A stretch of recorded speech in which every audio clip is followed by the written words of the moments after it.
고장난 하나들이 끌어안아 서로의 모자람을 채우. 미지의 서울칠의 8회 요약. 인트로. 이토록 맑은 고백, 이토록 무거운 진실. 첫사랑이 10년 만에 다시 나타나 이렇게 말한다면요? 좋아해, 아주 오래, 되게 많이. 하지만 그 고백이 끝이 아니라 모든 진실의 시작이었다면요? 여기 서울과 두 손이를 오가는 인생 바꾸기 속에서 사랑과 상처, 진실과 오해가 뒤엉킨 이들의 이야기. 오늘의 미지의 서울칠에서 8화는 가장 아름다운 고백 뒤에 숨은 진짜 속마음, 그리고 가장 아픈 진실 앞에서의 용기에 대해 이야기합니다. 여러분 안녕하십니까? 따끈 신상 드라마를 소개해드리는 따상마입니다. 여러분 잠시 힘을 내어 구독과 좋아요 버튼을 꾹 눌러주세요. 그러면 미지의 서울 쌍둥이 자매들이 앞날을 헤쳐나가는데 큰 힘이 된답니다. 이제 미지의 서울 7화 8화 리뷰 속으로 흠뻑 빠져 들어가 봅시다. 에피소드 1.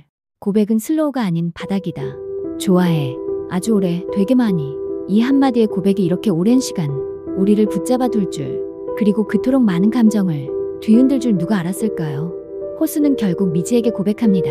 그것도 아주 오래전 고등학교 시절 서울로 떠나던 날 전하지 못했던 고백을.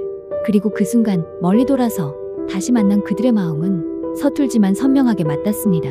하지만 이 고백이 있기까지 예상치 못한 조력자들이 있었죠.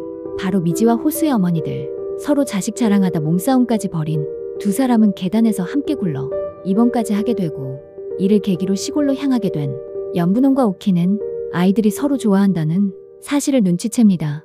그리고 은근히 도와준 사람, 동네 대표 연애브로커 경구, 자칭 징검다리 경구는 호수에게 용기를 북돋우며 기회를 만들어줍니다. 미지는 처음엔 당황했지만 그 고백을 들으며 마음을 열어갑니다. 첫사랑에게서, 그것도 그 긴 시간을 돌아 이렇게 고백을 듣는다는 건 가슴이 뛰고 눈물이 나는 일이죠. 그리고 그 순간만큼은 두 사람 모두 과거의 상처에서 벗어나 새로운 전환기를 맞이하게 됩니다. 한편 미래의 삶은 그리 낭만적이지 않습니다. 회사의 진실이 서서히 드러나며 그녀가 왜 그렇게 지쳐 있었는지를 알게 되죠. 미래는 회사 내 성추행 사건에서 피해자의 편에 섰고, 그 과정에서 내부 고발자의 친구로서 용기를 냈습니다. 하지만 뜻밖의 방향으로 일이 틀어집니다. 바로 박상영 수석의 부인이 회사 로비에서 당신 남편이랑 바람났다며 하고 진상을 부리는 바람에 미래는 상간녀라는 누명을 뒤집어쓰게 된 것. 이 소문의 진실은 사실 박상영이 다른 문제로 시끄러워지는 걸 막기 위해 미래를 희생양 삼은 것이 아닐까 하는 의심도 듭니다. 한순간에 이미지가 바뀌어버린 박수석은 좋은 사람으로 포장되고, 미래는 산의 따돌림의 대상이 되죠.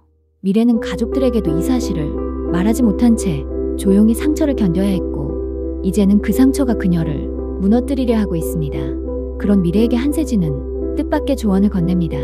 이제 당신 하고 싶은 걸 해봐요. 그거 충분히 할 자격 있어요. 자신 역시 과거 할아버지의 마지막 전화조차 받지 못한 채 갑작스러운 상실을 겪고 회사를 떠났던 경험이 있었기에 미래의 고통에 공감할 수 있었던 겁니다. 그 말에 힘을 얻은 미래는 가족에 대한 죄책감, 빚에 대한 압박에서 조금씩 벗어나 사직서를 쓸 결심을 하게 되죠. 그리고 미지에게 모든 걸 솔직히 고백합니다. 미안해. 너한테 너무 많이 기대고 있었던 것 같아. 그 한마디에 우리는 미래의 마음 깊은 곳에 있던 소녀의 외로움을 들여다보게 됩니다. 에피소드 2. 사랑은 맑고 복잡하다. 그래서 더 소중하다. 왜 박상영에게 감정이 흔들릴 수밖에 없었는지. 그는 단지 회사 선배가 아니라 아버지를 꼭 빼닮은 사람이었던 겁니다. 바보 같아. 아빠 떠올리고 좋은 사람이길 바란 내가 너무 바보 같아서. 우린 진짜 왜 이 모양이냐. 아빠 보고 싶단 얘기 하나도 못해서. 등신들 같이 미지는 미래를 다그치지만 결국은 서로 껴안고 함께 울게 됩니다. 그 장면은 단순히 오해를 푸는 것이 아니라 자매가 진심으로 서로를 이해하게 되는 치유의 순간이었죠. 한편 호수도 자신의 행동을 반성합니다. 장애가 있는 몸을 부끄러워하며 언제나 멀쩡한 사람처럼 보이기 위해 애써온 삶. 그는 말합니다. 내가 정말 되고 싶었던 건 멀쩡한 하나나 둘이 아니라 서로의 모자람을 끌어안는 이상한 하나였을지도 몰라. 이 대사는 미지의 서울이 말하고자 하는 핵심 메시지와도 같았습니다. 정상이란 기준은 누가 정한 것이며 부족한 사람들끼리 서로 기대는 건 왜 안 되는 걸까? 사랑은 완벽해서 가능한 게 아니라 서로의 상처를 이해하고 품어줄 수 있을 때 가능한 것임을 호수와 미지의 관계를 통해 절절히 보여줍니다. 이때 또 하나의 변수가 등장하죠. 태희. 그는 조용히 미래를 도와오던 인물이었지만 마침내 자신의 정체를 밝힙니다. 저 김수연 선임의 동생이에요. 김수연은 과거 미래가 도우려 했던 내부 고발자였고 결국 회사에서 퇴사당했던 인물이었습니다. 그 동생인 태희는 지금까지 미지 미래를 도와 그녀가 진실을 되찾을 수 있도록 그림자처럼 움직여온 것이죠. 사건의 전말이 드러날수록 그리고 미래와 미지의 위치가 회사 안에서 흔들릴수록 태희의 존재는 점점 더 중요해집니다. 그러나 상황은 악화됩니다. 박상영 수석은 국장, 팀장과 식사를 하며 미래를 신사옥 업무에서 배제시키겠다는 계획을 보고합니다. 그 과정에서 미래가 예전보다 좀 이상해졌어요. 혹시 일란성 쌍둥이 아닐까요? 라는 말이 오가고 드디어 회사는 미지와 미래의 정체를 의심하게 됩니다.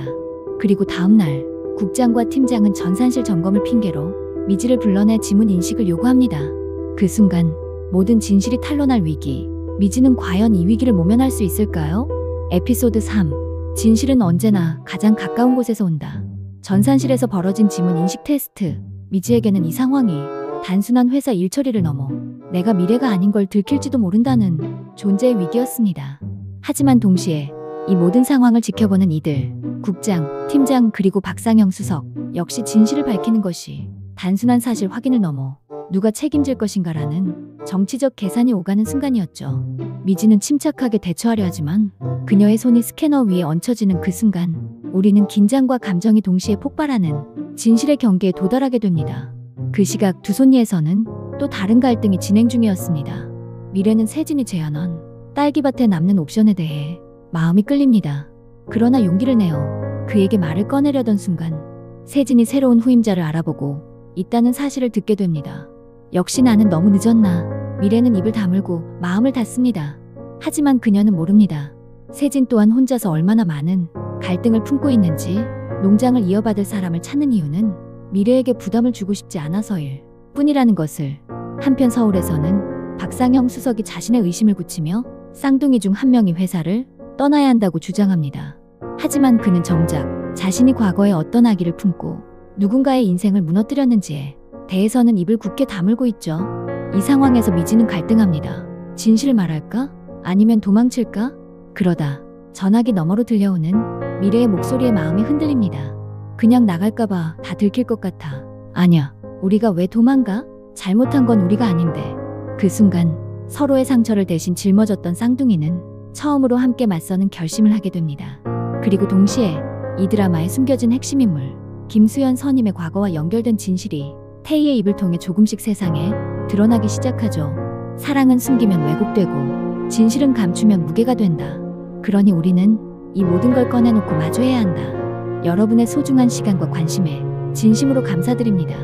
영상이 도움이 되셨다면 좋아요와 구독 버튼을 꼭 눌러 응원해주세요. 그러면 미지의 서울 쌍둥이 자매들이 앞날을 헤쳐나가는데 큰 힘이 된답니다. 더 좋은 컨텐츠로 찾아뵙겠습니다. 여러분 감사합니다.